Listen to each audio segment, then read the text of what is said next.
Hey, what's going on, TTBFC members and guests? Today we are going over the overhead squat. So I posted a video a couple days ago of Amanda actually doing an overhead squat.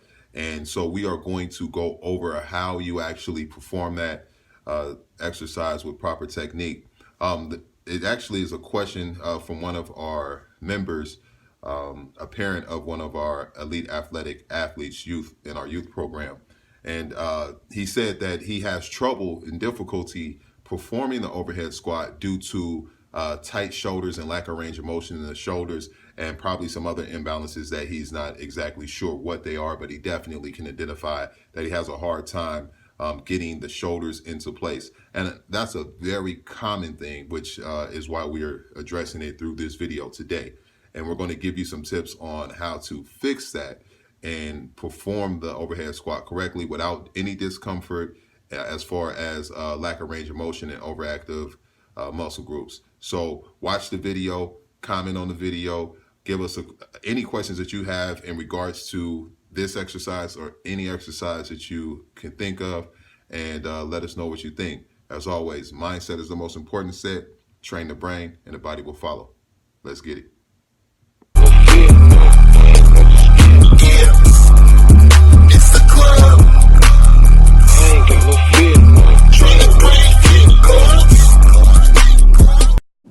The first one we're going to go right into is the TRX overhead squat. When you are performing the TRX overhead squat, you want to make sure that you keep the tension in the straps the entire time. This will really activate the lats as you go down into the eccentric phase, and that is one of the biggest points I want to point out. It's not just that the shoulders are tight, it's really that we have to open up the entire thoracic spine and get those lats activated. And once the lats can get deeper into the range of motion, open up more, then you will have more range of motion through the shoulders. So this will really challenge those lats and activate the lats. Next, we have the overhead squat using a PVC pipe. Now, I want to point out a couple of key things. You want to make sure that you foam roll too. You want to foam roll over active areas like the lats. You want to stretch the lats. You also want to foam roll and stretch the chest. And then you want to, this will help increase that range of motion and keep those arms from falling forward. One of the things that I've found is that when you open up the range of motion in the lats and you strengthen stabilization through the core, that you will be able to perform this particular exercise, the overhead squat, with weight. Again, that's the progression that we're looking to go up to. So we're going to progress from TRX overhead squats up to the progression of doing weighted overhead squats with an Olympic bar. This next progression here is where you can really start training with some weight. You can use the other progressions as warm-ups even when you start training with weight, but here we have a body weight bar. Do it light, do it right. So we take a body weight bar. This is about 18 to 20 pounds, no more than 25 pounds. And now you can start training once you have that range of motion through the lats, through the shoulders, and the thoracic spine to really stabilize through the core. Now we can go into our overhead squat and start training and programming the nervous system, reprogramming the nervous system to use weight, and then progress and add progressions into whatever desired weight you want to get up into, meaning going to the Olympic bar and then adding however much weight as a variable and progressing with weight once you have progressed into the proper technique.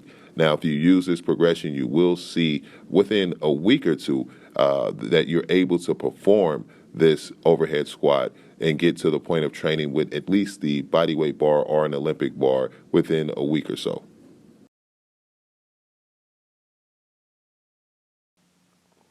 Now we can go into our Olympic bar. Here we have some weights on both sides of the bar, obviously. However, you could just go right into the Olympic bar, see how you feel, and then add 5 pounds, 10 pounds, 25, 35s, and continue to progress as you continue to get stronger and more confident in the movement. All right, and once you've got this movement down, one thing we didn't show is the overhead body weight squat. We will do a video on that. It's often used, the overhead body weight squat with no weight, just body weight, your arms straight above your head. It's often used in a lot of fitness assessments, and you can start to see the arms falling forward and all that good stuff immediately in the fitness assessment, and you can start to foam roll stretch. So it's always good to go to the beginning and start from there. If you notice that your arms are falling forward without using any type of weight, any type of assistance from any type of straps or anything, then we already know right then and there that we need to do something to fix some overactive muscles to help the arms from falling forward. Then we can start programming the nervous system immediately and then progress from there. We also are going to demonstrate here that the bar needs to be over midfoot when you're doing your squat. So bar over ankle, shoulder in line with the hip, hip in line with the knee, and then also the knee in line, or the bar rather in line with the ankle, so that you're not falling forward and the bar is like over your foot where you're using your low back instead of proper technique through the entire lift. Make sure you head over right now to trainthebrainfitclub.com. Hit us up with any questions. If you have any questions in regards to any exercises or the one that we showed you today, you can hit us up at info@trainthebrainfitclub.com. Again, go visit the website. You can register there to start tracking your own progress with our free online tracker that we offer for anyone. But also, if you want to become a member, get the coaching and the feedback through our online training or in-person training, definitely hit us up and check out some of the apparel while you're there as well. Let's get it. Welcome to the club, Train the Brain Fit Club.